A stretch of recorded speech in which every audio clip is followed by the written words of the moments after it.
আজকে অত্যন্ত দুঃখ এবং ক্ষোভের সহিত আপনাদের সামনে উপস্থিত হয়ে বলতে হচ্ছে যে আমরা দেখতে পাচ্ছি জুলাই গণ অভ্যুত্থানের নেতৃবৃন্দকে লক্ষ্য করে সন্ত্রাসী ফ্যাসিস্ট আওয়ামী লীগ তার নানা তৎপরতা চালাচ্ছে।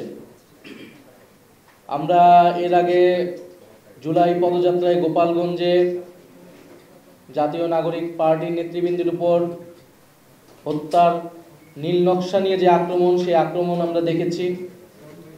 উপদেষ্টা মাহফুজ আলম এবং গণ অভ্যুত্থানের নেতা মাহফুজ আলম এর আগে বিদেশ যখন গিয়েছেন লন্ডনে এবং আমেরিকায়, তখন তার উপর হামলা করার চেষ্টা করা হয়েছে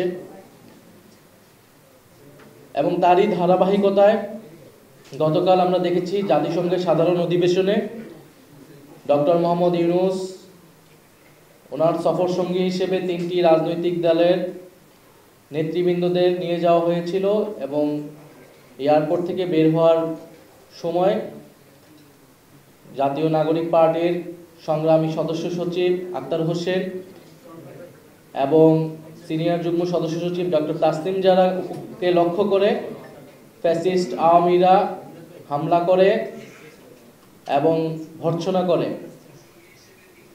আমরা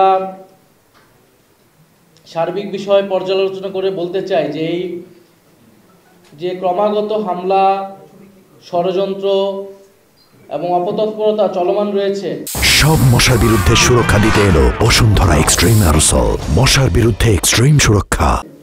সরকারের পক্ষ থেকে উপযুক্ত কোনো ব্যবস্থা আসলে নেওয়া হয়নি।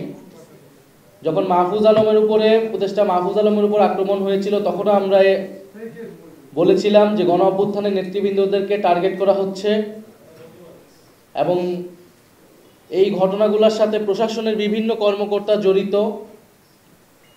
ভিতর থেকে এই ইনফরমেশনগুলো লিক করা হয় এবং সরকার এবং পররাষ্ট্র মন্ত্রণালয় থেকে নিরাপত্তা প্রদানের যেই ধরনের ব্যবস্থা নেওয়া হয়েছিল, সেই ব্যবস্থাগুলো যথাযথ ছিল না বলেই গতকালের ঘটনা ঘটতে পেরেছিল।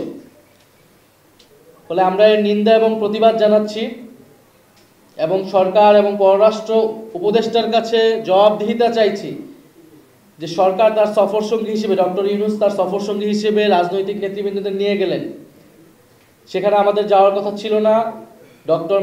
প্রধান উপদেষ্টা ডক্টর মোহাম্মদ ইউনূসের আহ্বানেই আমরা রাজি হয়েছিলাম। সেখানে তাদের সম্পূর্ণ নিরাপত্তা এবং সম্মান নিশ্চিত করার দায়িত্ব ছিল সরকার এবং প্রশাসনের, সেটি করতে তারা ব্যর্থ হয়েছে। দ্বিতীয়ত, এটি কোনো বিচ্ছিন্ন ঘটনা নয়। আওয়ামী লীগ, ফ্যাসিস্ট আওয়ামী লীগ যে নানা তৎপরতা দেশে এবং বিদেশে করতেছে,